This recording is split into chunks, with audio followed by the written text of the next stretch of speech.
Hello everyone. तो next topic हमारा है सूत्रा पीआईसी कार्यक्रम। ठीक है, क्या है ये? देखिए, फरवरी 2020 में केंद्र सरकार द्वारा स्वदेशी गायों पे, कौन सी स्वदेशी गाय, जो इंडिजिनस ब्रीड्स हैं हमारी गायों की, उन पर शोध करने हेतु विज्ञान और प्रौद्योगिकी मंत्रालय, ministry of science and technology के विज्ञान और प्रौद्योगिकी विभाग, department of science and technology के लीडरशिप में SUTRA PIC scientific utilization through research augmentation prime products from indigenous cows. ठीक है, इस नाम से सूत्रा, इसका फुल फॉर्म है सूत्रा पीआईसी का। उस नाम से एक कार्यक्रम की जो है बनाई है, एक योजना बनाई है। उसमें क्या है, क्या प्रावधान किए गए हैं वो देखना है, क्या बिंदु है इम्पोर्टेंट वो देखना है। इस कार्यक्रम को संचालित करने के लिए जैव प्रौद्योगिकी विभाग, विज्ञान औद्योगिक अनुसंधान परिषद, आयुष मंत्रालय, भारतीय चिकित्सा अनुसंधान परिषद, नवीन और नवीकरणीय ऊर्जा मंत्रालय तथा भारतीय कृषि अनुसंधान परिषद द्वारा सहयोग किया जाएगा। तो इतने सारे जो आपके मंत्रालय हैं, इतने सारे जो इंस्टीट्यूशंस है, वो सारे लोग सहयोग करेंगे। तो अब देख लेते हैं हम सूत्रा पीआईसी कार्यक्रम के बारे में। तो देखिए, 5 थीम्स के आधार पर ये प्रस्ताव क्या रखे गए हैं। देखिए, स्वदेशी गायों की विशिष्टता की जांच।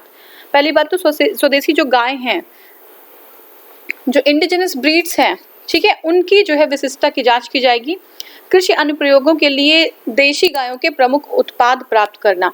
जो हमारे एग्रीकल्चर में बहुत सारी ऐसी चीजें होती है जो हमें गायों से मिलती है, जैसे हमारे फर्टिलाइजर्स हुए, है ना, गायों से प्रमुख उत्पाद प्राप्त करना, ये जो है ये है। खाद्य और पोषण के लिए देशी गायों से प्रमुख उत्पाद। अब जैसे खाद्य और पोषण में तो बहुत सारी चीजें हैं, मिल्क हो गया, है ना, बटर हो गया, तो ऐसी बहुत सारी चीजें हैं जो हमें गायों से उत्पाद जो है प्राप्त होते हैं। स्वदेशी गायों पर आधारित उपयोगी वस्तुओं के संबंध में प्रमुख उत्पाद प्राप्त करना। तो ये हमारे 4 जो है ये थीम्स हैं जिसके आधार पर ये प्रस्ताव रखा गया है, किसका? सूत्रा पीआईसी का। नेक्स्ट हमारा है डीएनए सुधार प्रोटीन, ALKBH3 डीएनए सुधार प्रोटीन। तो देखिए, आईआईटी हैदराबाद द्वारा डीएनए सुधार प्रोटीन कार्यक्रम या कार्यप्रणाली की खोज में सफलता प्राप्त की गई है। ये कार्यप्रणाली जो होगी वो डीएनए में आने वाली खराबियों का या व्यवधानों को दूर करना है। ठीक है ना। तो डीएनए में, जो हमारा डीएनए क्या होता है, जेनेटिक मटेरियल होता है। ठीक है ना। तो डीएनए जेनेटिक मटेरियल क्यों होता है कि जो कैरेक्टर्स होते हैं इंडिविजुअल में, वो एक जनरेशन से दूसरे जनरेशन डीएनए के थ्रू ही ट्रांसफर होते हैं। तो वाटसन एंड क्रिक ने डबल हेलिकल डीएनए का स्ट्रक्चर दिया था। ठीक है। तो देखिए, अगर हम डीएनए सुधार प्रोटीन डीएनए की सुरक्षा के लिए साथ ही इसमें सुधार भी करता है। तो जो है, पहली बात तो डीएनए जो प्रोटीन है उसकी क्या करता है, सुरक्षा करता है, और इसमें अगर कुछ डिस्टर्बेंसेस हैं, अगर कुछ खराबियां हैं, तो उसको सुधार भी करता है। ठीक है ना।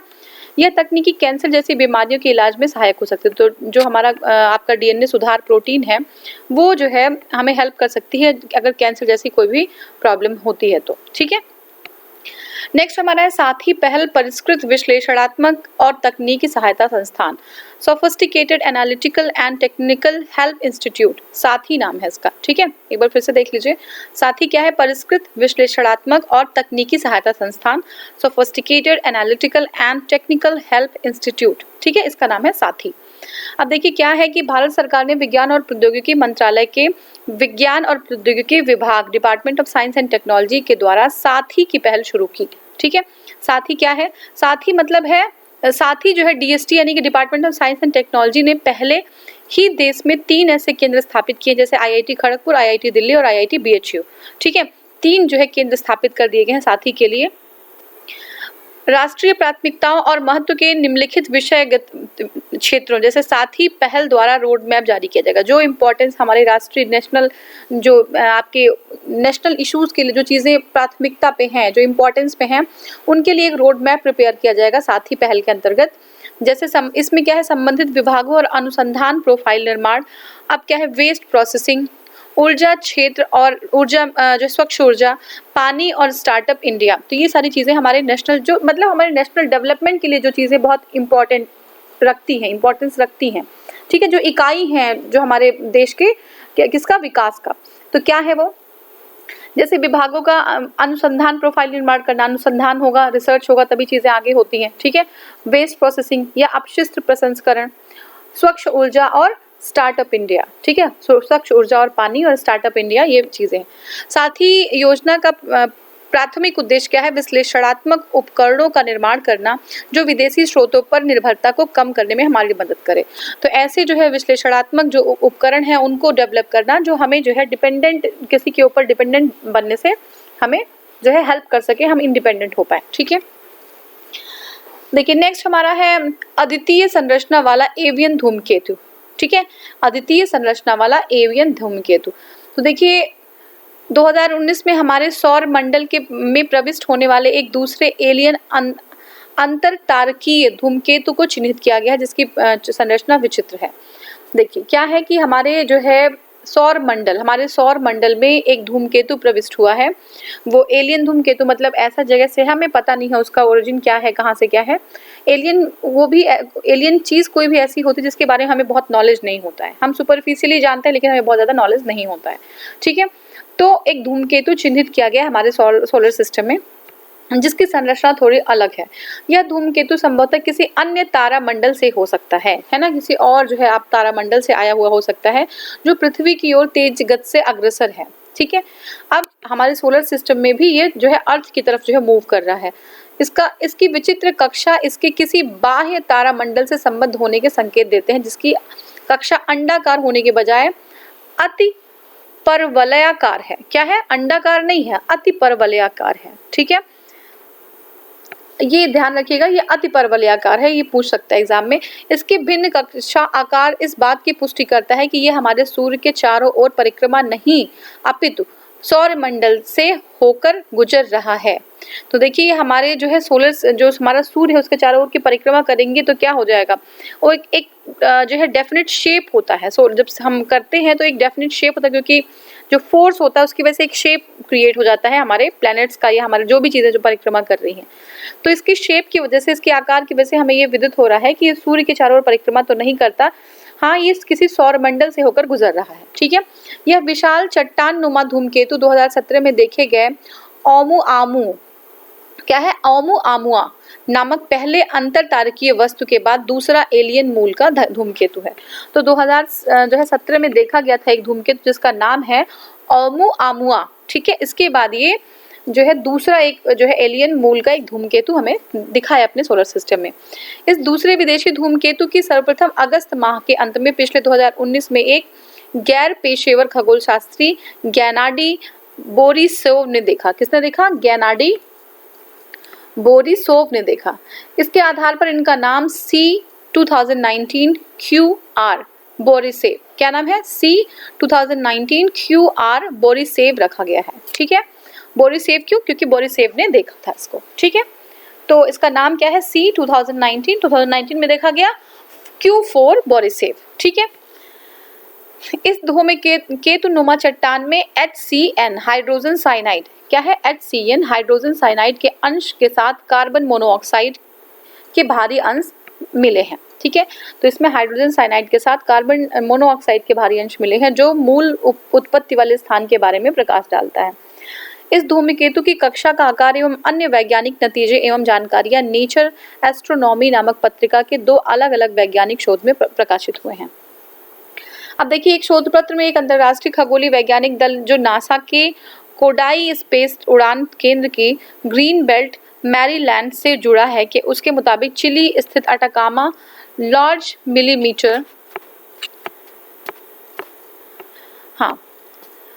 सब मिलीमीटर एरे ने 15-16 सितंबर 2019 को क्या है बोरिसोव धूमकेतु की ओर अपनी दूरबीन को फोकस किया है। ठीक है, तो ये बता रहा है कि जो हमारा जो आपके दूरबीन्स हैं है ना, कहाँ पे जो डिफरेंट जहाँ पे जो सुपर दूरबीन्स रखे गए जिनकी कैपेबिलिटी है कि वो किसी दूर की चीज़ को जो है फोकस कर सकते हैं, देख सकते हैं, तो उन्होंने इस बोरिसेव जो धूमकेतु है उनकी तरफ अपना फोकस कर दिया है।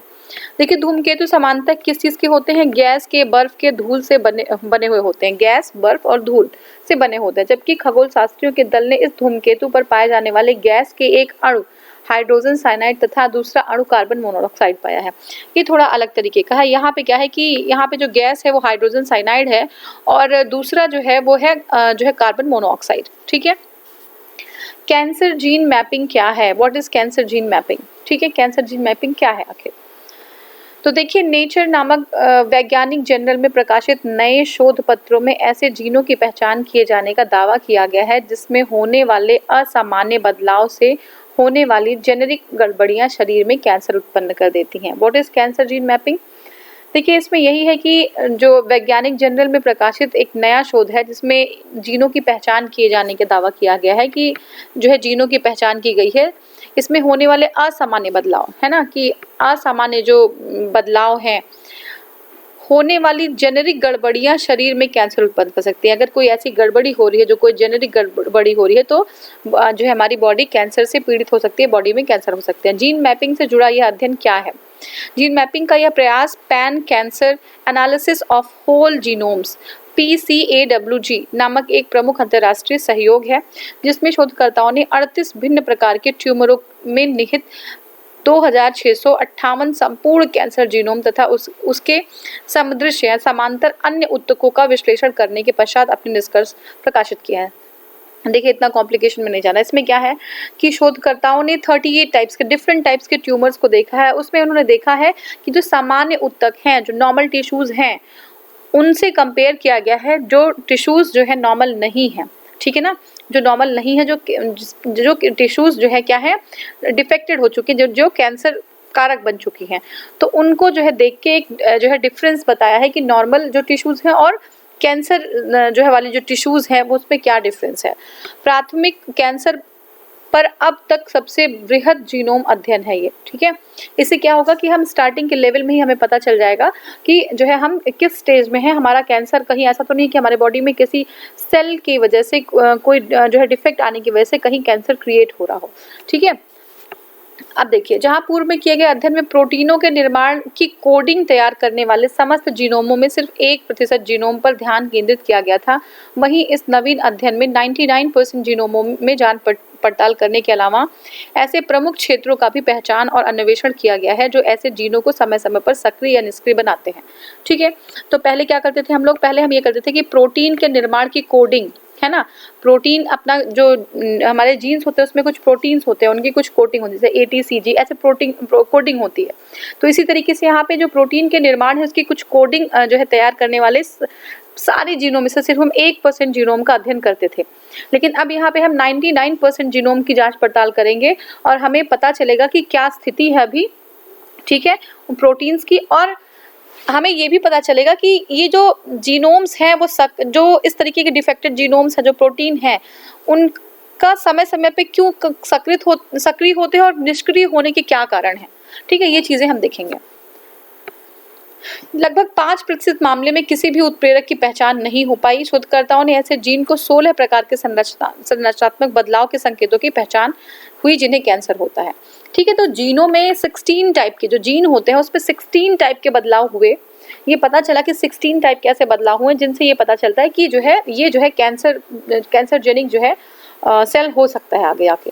ठीक है, तो ये हमारा बेनिफिट रहा कि हम ये बता सकते हैं कि कौन सा अर्ली स्टेज में बता सकते हैं कि, और इवन अभी कैंसर हुआ भी नहीं है तो भी हम ये बता सकते हैं कि कौन सी हमारे 16 टाइप के हमने देख लिया है कि हमारे जो जीनोम्स हैं वो किस तरीके से जो है एक्टिविटी दिखा रहे हैं, और अगर वो एक्टिविटी है तो जो है चांसेस है कि कैंसर हो सकता है। ठीक है, अब भारत में रासायनिक आपदा सुरक्षा के उपाय, क्या उपाय है रासायनिक आपदा सुरक्षा के? 7 मई 2020 को आंध्र प्रदेश के विशाखापट्टनम से 15 किलोमीटर दूर स्थित LG पॉलीमर कारखाने में स्टेराइन गैस के रिसाव से कम 11 लोगों की मौत हो गई। तो पहली जो इंपॉर्टेंट चीज़ है क्या है, कौन सी गैस थी ये? तो यह है स्टेराइन गैस है। स्टेराइन गैस कहाँ पे है? आंध्र प्रदेश के विशाखापट्टनम में। कौन सी कंपनी का क्या नाम है? LG पॉलीमर कारखाना। ठीक है, तो यहाँ पे रिसाव हुआ और लगभग 11 लोगों की मौत हो गई इसमें। और LG पॉलीमर कारखाने की स्थापना 1961 में की गई थी। कब की गई थी? 1961 में की गई थी। तथा प्लास्टिक यौगिकों के निर्माण के लिए ये जो आपका पॉलीस्टीरीन है वो प्लास्टिक यौगिकों के निर्माण के लिए लेदर के वगैरह के लिए इसका यूज़ किया जाता है। देखिए इसमें बहुत सारे गाँव हैं, गाँव के बहुत सारे लोग हैं जो वहाँ के निवासी थे वो प्रभावित हुए हैं इससे। स्टाइरीन गैस के बारे में जान लेते हैं। यह एक ज्वलनशील तरल है जिसका उपयोग polystyrene, plastic, fibre glass, rubber, latex के निर्माण में किया जाता है। US national laboratory of medicine द्वारा चलाई गई वेबसाइट टॉक्स डाउन के अनुसार स्टाइरीन वाहक तथा सिगरेट के धुएं तथा फलों एवं सब्जियों जैसे प्राकृतिक खाद्य पदार्थों में भी पाया जाता है। तो जो स्टाइरीन वाहन है तथा सिगरेट के धुओं तथा फलों के सब्जियों तथा और खाद्य जो प्राकृतिक खाद्य पदार्थ है उसमें भी पाया जाता है। स्टाइरीन के अल्पकालिक संपर्क से श्वसन संबंधी समस्या हो सकती है, आंखों में जलन हो सकता है, जो श्लेष्मा झिल्ली है उसमें जलन हो सकता है, वो जो हमारा जठरांत्र संबंधित समस्याएं कुछ उत्पन्न हो सकती हैं। ठीक है, लेकिन अगर हम दीर्घकाल जो है लॉन्ग टाइम के लिए संपर्क में हम आते हैं तो हमारी केंद्रीय तंत्रिका तंत्र सेंट्रल नर्वस सिस्टम जो है वो जो है प्रभावित हो सकता है। ठीक है, और कहीं कहीं कुछ कुछ मामलों में तो कैंसर भी होने की संभावना बनी रहती है। ठीक है, तो रासायनिक डिजास्टर केमिकल आपदा क्या है? देखिए, रासायनिक आपदा से तात्पर्य उस दुर्घटना से है जब मानव स्वास्थ्य और पर्यावरण को नुकसान पहुंचाने वाले खतरनाक रासायनिक पदार्थ पर्यावरण में मुक्त हो जाते हैं। ठीक है, तो ऐसी जो है केमिकल्स जो पर्यावरण को नुकसान पहुंचा सकते हैं, ह्यूमन हेल्थ के लिए जो सही नहीं है, वो जो है खतरनाक जो रासायनिक केमिकल जो पदार्थ हैं वो वातावरण में मुक्त हो जाए। ठीक है, रासायनिक पदार्थों की आपदाओं के संभावित कारण क्या हो सकते हैं? ठीक है, जो रासायनिक जो आपदाएं हो रही हैं, डिजास्टर्स हो रहे हैं, उसके क्या रीजन हो सकते हैं? पहली क्या है? प्रक्रिया और सुरक्षा प्रणालियों की विफलता। ठीक है, हमने फैक्ट्री तो खोल ली है लेकिन हमने उचित प्रतिबंध नहीं किया है, उसके लिए उचित प्रबंध नहीं किया है कोई। ठीक है ना, और ना ही कोई चीज प्रतिबंधित किया है किस तरीके से उसको कंट्रोल वे में रखा जाए कि एक्सप्लोजन ना हो जाए इन फ्यूचर कभी। मानवीय त्रुटियां भी हो सकती हैं। ठीक है, तकनीकी त्रुटियां हो सकती हैं, प्रबंधन की त्रुटियां हो सकती है ना, मैनेजमेंट सही से नहीं किया गया। प्राकृतिक आपदा जनित दुर्घटना हो सकती है, कोई भी अगर मान लीजिए नेचुरल डिजास्टर हो रहा है, अगर मान लीजिए वहाँ पे जो है फ्लडिंग आ गई, या फिर मान लो कोई ऐसी जगह जहाँ पे लैंडस्लाइड हो गया, कुछ ऐसा हो गया, तो जो है उससे अफेक्ट हो सकता है, उससे जो है रिसाव हो सकता है, ये जो केमिकल गैसेज हैं। खतरनाक अपशिष्टों के परिवहन और वाहनों का दुर्घटनाग्रस्त होना, अगर हम किसी जो है आपका ट्रांसपोर्टेशन हो रहा है और वहाँ पे कोई खतरनाक सब्सटेंस है जो हमारे केमिकल्स हैं, तो अगर जो है हमारे वाहन है वो दुर्घटनाग्रस्त हो जाए या उसी की वजह से दुर्घटनाग्रस्त हो सकता है, तो ये रीज़न है। लोगों की अशांति के दौरान कारखानों में तोड़फोड़, है ना, लोग जो है कारखानों में तोड़फोड़ कर रहे हो, इस वजह से भी रिसाव बढ़ सकता है। ठीक है, देखिए रासायनिक आपदा संबंधी कानून भी है। भोपाल गैस त्रासदी के बारे में हम सभी लोग जानते हैं, और ये जो है उसी समय भारतीय दंड संहिता धारा 304A रासायनिक घटनाओं के लिए जिम्मेदार लोगों को आपराधिक देयता की दृष्टि निर्दिष्ट करने वाला एकमात्र प्रासंगिक कानून है। कौन सा?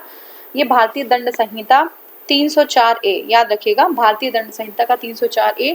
इसमें केमिकल जो है आपकी घटनाएं हैं उसके लिए जिम्मेदार व्यक्तियों को जो है आपराधिक देयता को निर्वहन करना होगा, ये जो है बताया गया है। कब? भारतीय दंड संहिता धारा 304A। ठीक है,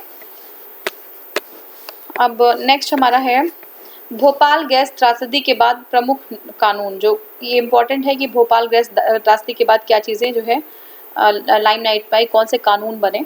तो देखिए, भोपाल गैस त्रासदी के बाद प्रमुख कानून कौन कौन से हैं? भोपाल गैस रिसाव दावों का निपटान अधिनियम 1985। तो यह अधिनियम केंद्र सरकार को भोपाल गैस त्रासदी से जुड़े या उससे जुड़े दावों को सुरक्षित रखने की शक्तियां प्रदान करता है। इस अधिनियम के प्रावधानों के तहत ऐसे दावों का तेजी तथा न्यायसंगत तरीके से निपटाने का प्रावधान किया गया है। ठीक है, अब है पर्यावरण संरक्षण अधिनियम 1986। इसमें क्या है? केंद्र सरकार को औद्योगिक इकाइयों के लिए पर्यावरण सुधार और जो है उसके लिए उपाय अपनाने जो मानक जो है उसको निर्धारित करने और निरीक्षण करने की शक्तियां प्रदान करता है। किसको? सेंट्रल गवर्नमेंट को। फिर सार्वजनिक दायित्व बीमा अधिनियम 1991। ये जो अधिनियम है इसके अंतर्गत क्या होगा कि खतरनाक पदार्थ से निपटान के दौरान होने वाली दुर्घटनाओं से प्रभावित व्यक्तियों को राहत प्रदान करने की व्यवस्था है। ठीक है, अब फिर है राष्ट्रीय पर्यावरण अपीलीय प्राधिकरण अधिनियम 1997। तो इस अधिनियम के तहत प्राधिकरण पर्यावरण संरक्षण अधिनियम 1996 के तहत अपनाए गए सुरक्षा उपायों के अधीन उन क्षेत्रों में औद्योगिक कार्यों के प्रतिबंधों के बारे में जो है अपील सुनाई जाएगी। देखिए, राष्ट्रीय जो NGT है, नेशनल ग्रीन ट्रिब्यूनल, या राष्ट्रीय हरित अधिकरण 2010, ये क्या है? पर्यावरण संरक्षण और वनों के संरक्षण से संबंधित है, और इसमें इसके शीघ्र निपटान के से संबंधित अगर कोई ऐसा इशू आता है पर्यावरण से रिलेटेड तो उसका निपटान जो होता है वो जल्दी होना चाहिए। इसीलिए जो एनजीटी की स्थापना की गई थी। ये औद्योगिक गतिविधियों के संबंध में भी आवश्यक निर्देश देने का कार्य करती है। औद्योगिक इंडस्ट्रियल कोई गतिविधि है तो उसके संबंध में भी आवश्यक निर्देश देने का काम करेगी एनजीटी। ठीक है, नेक्स्ट हमारा है नाइजीरिया में स्वास्थ्य आपातकाल। ठीक है, क्या है नाइजीरिया में स्वास्थ्य आपातकाल देख लेते हैं। Health emergency Nigeria. ठीक है, देखिए इसको थोड़ा सा मैं जूम कर लेती हूँ। हेल्थ इमरजेंसी इन नाइजीरिया क्या है ये। हाल में ही नाइजीरियाई विज्ञान अकादमी ने देश में लासा बुखार के मौजूदा प्रकोप की गंभीरता को देखा। ठीक है, कौन सा बुखार है ये, लासा बुखार है और कहाँ पे, नाइजीरिया में। ठीक है, और इसके कारण राष्ट्रीय है नेशनल आपातकाल, स्वास्थ्य आपातकाल की घोषणा की है। तो कहाँ पे स्वास्थ्य जो है राष्ट्रीय स्वास्थ्य आपातकाल की घोषणा की गई है, तो ये आपका है नाइजीरिया में जो राष्ट्रीय स्वास्थ्य आपातकाल की घोषणा की गई है। 2018 में Nigerian centre for disease control ने लासा बुखार, कौन सा बुखार है, लासा बुखार से संक्रमित 600 से अधिक मामलों में और 170 से अधिक मौतों की पुष्टि की है। ठीक है, देखते हैं। चीन में ही हाल में फैले कोरोना वायरस के व्यापक प्रसार एवं प्रभाव के मद्देनजर देखते हुए WHO विश्व स्वास्थ्य संगठन ने अंतर्राष्ट्रीय जो चिंता संबंधी सार्वजनिक स्वास्थ्य आपातकाल घोषित किया है। ठीक है, सार्वजनिक स्वास्थ्य आपातकाल घोषित करने के उद्देश्य क्या होते हैं। ठीक है, तो 2014 में नाइजीरिया के इबोला वायरस, फिर 2014 में नाइजीरिया में इबोला वायरस के प्रकोप से निपटने हेतु सार्वजनिक स्वास्थ्य आपातकाल लागू किया गया था, जिसके परिणाम स्वरूप 93 डेज में राजनीतिक इच्छा शक्ति एवं पर्याप्त वित्त पोषण के जरिए इस प्रकोप पर काबू पाया गया था। ठीक है ना, तो कभी भी आपातकाल घोषित किया जाता है तो जो है एक तो नॉर्मल जो आम आदमी है, आम जन है, उनकी भी इच्छा शक्ति होती है और उसके बाद राजनीतिक इच्छा शक्ति होती है, जिसकी वजह से हम किसी एपिडेमिक्स को या किसी इस तरीके की स्तर की किसी जो है महामारी को हम रोक सकते हो। ठीक है, संदिग्ध मामले में विश्वसनीय और कुशल निदान के लिए राष्ट्रीय प्रयोगशाला नेटवर्क की क्षमता बढ़ाने हेतु सरकार द्वारा व्यापक प्रयास किए जाना अपेक्षित है। ठीक है, तो ये है क्योंकि इस अभाव में इस रोग को मात्र 20% मामलों में निदान संभव हो पा रहा है। तो यह कुशल निदान के लिए राष्ट्र हमारे बहुत सारे जो है प्रयोग करने चाहिए, इस पे एक्सपेरिमेंट करने चाहिए, बहुत सारे प्रयोगशाला होना चाहिए, गवर्नमेंट की ऐसी पॉलिसीज होनी चाहिए जिसके लिए वो जो है उसको आगे बढ़ा पाएं। ठीक है ना, R&D जो है ऐसी स्थिति में बहुत जरूरी है। नेक्स्ट हमारा है नागालैंड के चमगादड़ भक्षकों पर अनुसंधान। तो क्या है नागालैंड के चमगादड़ जो है भक्षकों पे, research on bad hunters on Nagaland. ठीक है, देखते हैं। देखिए रिसर्च ऑन क्या है ये, जनवरी 2020 में अमेरिका और चीन के वैज्ञानिक के संयुक्त प्रयास से क्या है कि अध्ययन शुरू किया गया है, किससे, नागालैंड के चमगादड़ भक्षक समूह पर। ठीक है, जो नागालैंड के चमगादड़ भक्षक समूह हैं उन पर जो है एक अध्ययन शुरू किया गया है। इसके तत्वाधान में भारत सरकार ने एक समिति का गठन किया है जो अध्ययन के निष्कर्षों का अध्ययन करेगी। जो अध्ययन जो है किया गया है, जो रिसर्च वो करेंगे उस पे जो है वो अपना अध्ययन करेगी। तो इसमें क्या है, नागालैंड की मिमी जनजाति, और ये बहुत इंपॉर्टेंट हो जाता है कि कौन सी जनजाति है, मिमी जनजाति। नागालैंड की मिमी जनजाति के लोग अपने उत्सव पर चमगादड़ों का भक्षण करते हैं। ठीक है, अब देखिए अध्ययन जो हुआ है, जो रिसर्च हुआ उसके मुताबिक साउथ एशिया में चमगादड़ फेलो वायरस के विभिन्न प्रकार के स्रोत हैं। तो किसके, फिलो वायरस। ठीक है, फिलो वायरस के स्रोत हैं चमगादड़। अब फिलो वायरस का ऐसा समूह है जिसमें फिलोविरिंडे क्या है, फिलोविरिंडे नामक विषाणु के मूल से संबंधित है। तो फिलो वायरस जो है फिलोविरिंडे नाम के जो है आपके विषाणु से संबंधित है। यह मनुष्य और अन्य प्राइमेट्स, चमगादड़, बंदर और चिंपैंजी में होने वाले रक्तस्रावी बुखार हेतु जिम्मेदार होता है। तो पहले देखिए फिलो वायरस कहाँ पे, चमगादड़ से होता है, और फिलोविरिंडे एक जो है विषाणु एक वायरस है जो है चमगादड़ से आता है। अब क्या होता है कि मनुष्य में और अन्य प्राइमेट्स में ये चमगादड़, बंदर और चिंपैंजी, ठीक है ना, में होने वाले रक्तस्रावी बुखार के लिए जिम्मेदार है।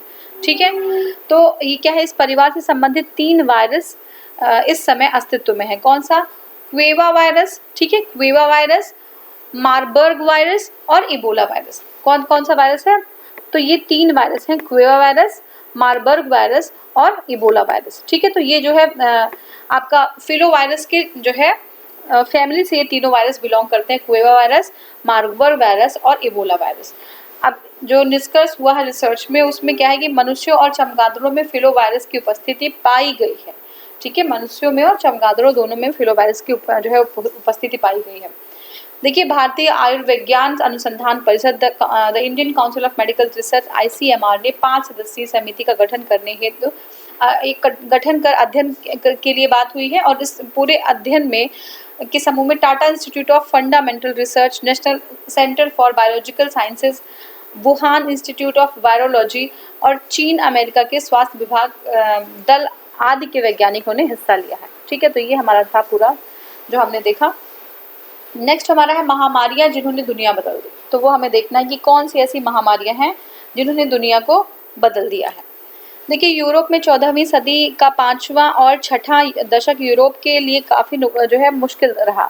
4था और 5वां दशक, ठीक है, सॉरी 14वीं सदी का 5वां और 6ठा दशक। ठीक है, जब प्लेग के कारण यहाँ की करीब 1/3 आबादी खत्म हो गई थी। इसके चलते खेतों में काम करने वाले किसानों की कमी हो गई थी और सामंती व्यवस्था छिन्न भिन्न हो गई थी। सामंती व्यवस्था मतलब आप समझते होंगे, राजस्व भरने के लिए किसानों को जमींदार के यहाँ काम करने की निर्भरता हुई। ठीक है ना, धीरे धीरे वे जमींदार के कैद से मुक्त होने लगे। इससे मजदूरी की प्रथा सामने आई जिससे यूरोप के विकास में अभूतपूर्व योगदान दिया। ठीक है, इस कारण सामाजिक एवं नकदी आधारित व्यवस्था को बढ़ावा मिला। वहीं जब मजदूरों को भुगतान करना महंगा पड़ने लगा तो वो समुद्री यात्राओं के जरिए नए ठिकाने की तलाश शुरू हुई, जिससे आगे चलकर उपनिवेशवाद को स्रोत मिला। ठीक है ना, उपनिवेशवाद को क्या हुआ, उनको प्रोन्नत मिला। ठीक है, तो ये सारी चीज़ें थी कि एक बीमारी से जो है पूरी जो है सिस्टम, जो वर्ल्ड का सिस्टम है, ट्रेडिंग पैटर्न है, वो कैसे चेंज हो रहा है। ठीक है ना, कैसे जो जमींदार थे, जो आपका ये व्यवस्था है जिसमें सामंती व्यवस्था, ठीक है, सामंती व्यवस्था जिसमें जो है क्या होता है कि एक राजा होता है, राजा के पैरेलल ही एक सिस्टम खड़ा हो जाता है जो अब राजा को टक्कर देने के लिए तैयार होता है। वो सामंती व्यवस्था छिन्न भिन्न हो गई। ठीक है, सामंत नहीं रह गए।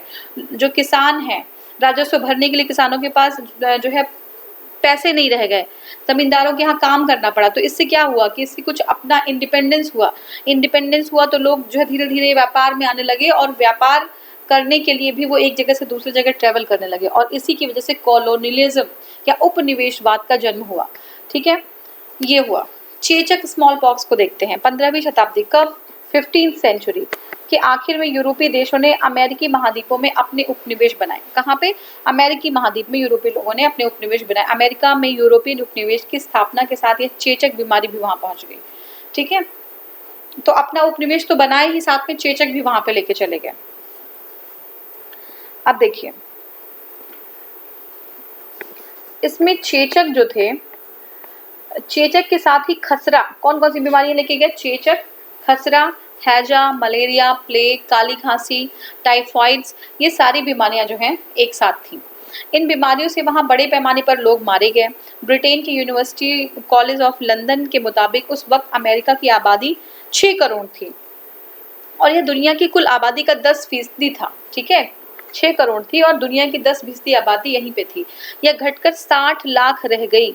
ठीक है ना, ये 6 करोड़ की आबादी, इन सारे जो ये जो सारी बीमारियां थी, खसरा है ना, हैजा, मलेरिया, इन सारी बीमारियों से, काली खांसी, तो पर्ट्यूसिस बोलते हैं, तो ये सारी बीमारियों से घट के जो जनसंख्या जो है थी 6 करोड़ की, वो 60 लाख रह गई। अमेरिका में आबादी की कमी की वजह से जो कृषि के कार्य हैं वो जो है उसमें बहुत ही प्रॉब्लम हो गई। कृषि के कार्य करने के लिए जो है कोई नहीं रह गया।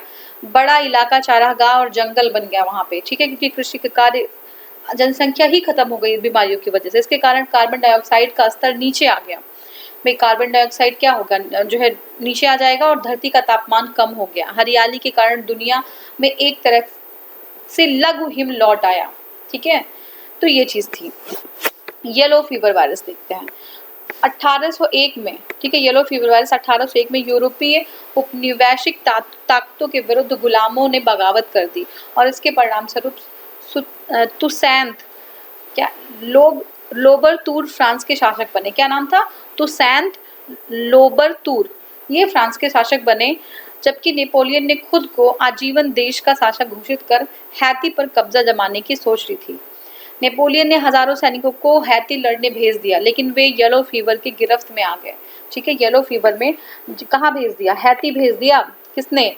जो नेपोलियन थे। ठीक है, तो नेपोलियन ने लोगों को हैती भेज दिया जो है युद्ध के लिए, और वहां पे येलो फीवर की गिरफ्त में आ गए। सैनिकों से लगभग 50,000 लोग मारे गए और केवल 3,000 सैनिक जिंदा बचे। ठीक है, बाद में हैती के लाखों वर्ग किलोमीटर क्षेत्र को अमेरिकी सरकार को बेच दिया गया और लुइसियाना बर्चिस के मिलने से अमेरिका का क्षेत्रफल 2 गुना हो गया। ठीक है, तो ये चीज थी। ये यही बता रहा है कि जो है डिजीजेज हैं वो पूरे दुनिया को कैसे चेंज कर दे रही हैं। तो आपके एग्जाम में आ सकता है कि येलो फीवर जो है वो कौन सी कंट्री से रिलेटेड है। ठीक है ना। अभी हमने जो देखा था, ये देखिए आपका जो खसरा है, पर्ट्यूसिस है, ये कौन सी जो है कंट्री से कहाँ पे ओरिजिनेट हुआ, कैसे, तो ये सारी चीजें। अब है रिंडर पेस्ट। ठीक है, रिंडर पेस्ट क्या है? अफ्रीका में रिंडर पेस्ट नामक वायरस। कहाँ पे? अफ्रीका में रिंडर पेस्ट नामक वायरस 1888 और 1897 के दौरान वहाँ 90% पालतू पशुओं को खत्म कर दिया। तो रिंडर पेस्ट ने क्या किया? ये जानवरों के लिए था, ये जानवर पे जो है सारी जो प्रॉब्लम्स थी, जो डिजीजेस थी वो कॉज कर रहा था। अफ्रीकी लोगों का जीवन खेती की अपेक्षा पशु पर ज़्यादा निर्भर था, वो डिपेंडेंट थे पशु पे ज़्यादा। पालतू पशुओं की मृत्यु के फलस्वरूप अफ्रीका के बड़े इलाके में लोगों के सामने भूखों मरने की नौबत आ गई थी। ठीक है, बैलों के मरने से खेती पर गंभीर संकट आ गया, जिसने यूरोपीय देशों को उपनिवेश स्थापित करने का मौका दे दिया। जब गरीबी के चंगुल में वो फंस गए तो उसी स्थिति में जो यूरोपीय लोग थे उन्होंने अपना उपनिवेश वहां पे स्थापित कर दिया। लेकिन ये जो योजना है इसके पहले से ही चल रही थी। ये जो उपनिवेश बनाने की योजना है ये पहले से ही चल रही थी। यूरोप के 14 देशों ने तय किया कि अफ्रीका के किस हिस्से पर कौन शासन करेगा। राज्य किसी और का है और उन्होंने अपने में डिवाइड कर दिया कि ये हिस्सा मेरा होगा, आपका ये हिस्सा होगा, और हम इस पर शासन करेंगे, राज्य करेंगे। वर्ष 1900 से 90% हिस्से पर औपनिवेशिक ताकतें काबिज हो गई। ठीक है, तो ये एक डिजीज की वजह से हुआ, जो एक रिंडर पेस्ट है, ये आसानी हो गई उसमें। मिंग राजवंश का पतन। ठीक है, मिंग राजवंश का पतन क्या है? चीन के मिंग राजवंश। ठीक है, चीन में मिंग राजवंश था, करीब 3 सदियों तक सत्ता पर काबिज रहा, लेकिन प्लेग के कारण इस राजवंश का पतन हो गया। किसके कारण हुआ? प्लेग के कारण। ठीक है, 1641 में चीन उत्तरी चीन में प्लेग जैसी महामारी के कारण बड़ी संख्या में लोगों की मौत हुई। कई जगह आबादी 20 से 40% तक कम हो गई। यह महामारी ऐसे भुखमरी जो है लेके आई कि लोगों ने मरने वाले लोगों को ही खाना शुरू कर दिया। ठीक है ना, लोग जो है एक दूसरे जो मर रहे थे उनको ही खाना, उनका ही भक्षण शुरू कर दिया। यह संकट मलेरिया, प्लेग जैसी बीमारियों के साथ साथ फैलने से शुरू हो गई। ऐसी संभावना जताई जा रही थी कि चीन में अतिक्रमणकारियों के साथ ये बीमारियां आई हों। ठीक है, तो चीन को जो अतिक्रमण कर रहे थे उनके साथ जो है ये बीमारी चीन में आई, ये जो है संभावना जताई जा रही है। बाद में मंचूरिया के क्विंग वंश ने संगठित रूप से चीन पर हमला किया और मिंग राजवंश का खात्मा हो गया। हालांकि इसके लिए सूखा और भ्रष्टाचार जो है वो भी कारण रिस्पॉन्सिबल है, लेकिन ये जो बीमारी थी आपकी, ये जो प्लेग की बीमारी है, ये बहुत जो है बड़ी रिस्पॉन्सिबल है कि मिंग वंश का जो है खात्मा हो गया वहां पे। अब नेक्स्ट हमारा है भारतीय कारोबार के जीनोम का अनुक्रमण। ठीक है, देखते हैं। Genome sequencing of Indian cobra, कारोबार नहीं है ये, मैं थोड़ा सा भारतीय कोबरा पर जीनोम का अनुक्रमण। तो genome sequencing of Indian cobra. ठीक है, तो देखिए जनवरी 2020 में भारतीय वैज्ञानिकों के एक समूह ने भारत के सबसे विषैले सांप, ठीक है, ये भारत का कोबरा जो है वो सबसे विषैला सांप है, उसमें एक भारतीय कोबरा के जीनोम को सीक्वेंस किया है या अनुक्रमित किया है। ठीक है, उसमें सफलता उनको मिल गई है। भारतीय कोबरा के जीनोम को अनुक्रमित करने के लिए अध्ययन में कोबरा के 14 विभिन्न उत्तकों से लिए गए जीनोम और जीन संबंधी डाटा का प्रयोग किया गया है। ठीक है, तो देखिए जो उत्तक हैं, समझ रहे उत्तक क्या, टिश्यूज होते हैं उत्तक, जो सबसे स्मॉलेस्ट यूनिट होती है बॉडी की वो सेल होती है, सेल से टिश्यू बनता है, टिश्यू से बॉडी जो है ऑर्गन बनता है, ऑर्गन से ऑर्गन सिस्टम बनता है और फिर पूरी बॉडी बन जाती है, ठीक है।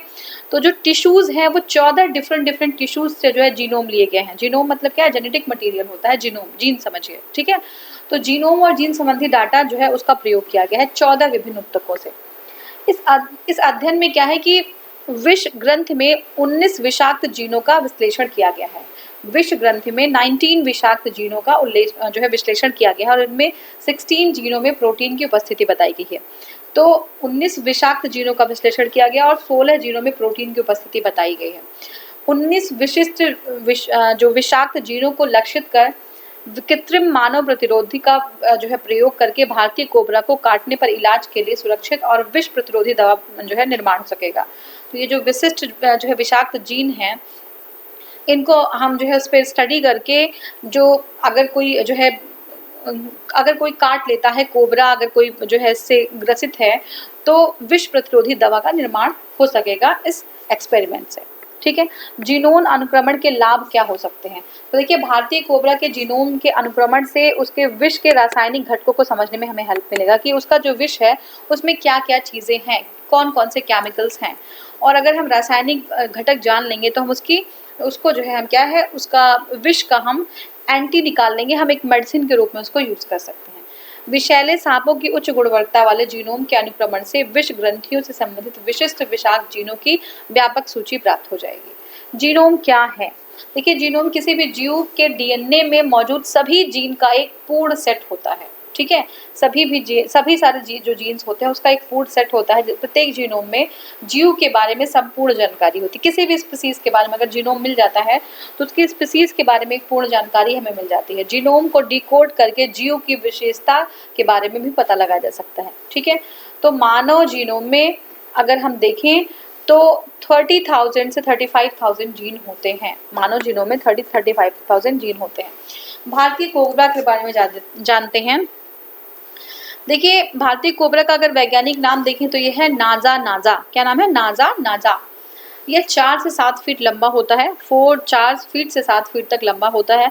ये कहाँ कहाँ पे मिलता है? भारत, श्रीलंका, पाकिस्तान, दक्षिण में अगर जाएं तो मलेशिया तक पाया जाता है। तो कहाँ पे? भारत, श्रीलंका, पाकिस्तान और मलेशिया में ये मिलता है, ठीक है। तो नेक्स्ट वीडियो हम जो है इसको हम टॉपिक यहीं पे ख़त्म करते हैं। आगे हमारा जो टॉपिक है वो है दुनिया भर में विषाणु का कहर। ये हमें कवर करना है, ठीक है। तो थैंक यू। ठीक है, okay, thank you so much for watching. Thank you.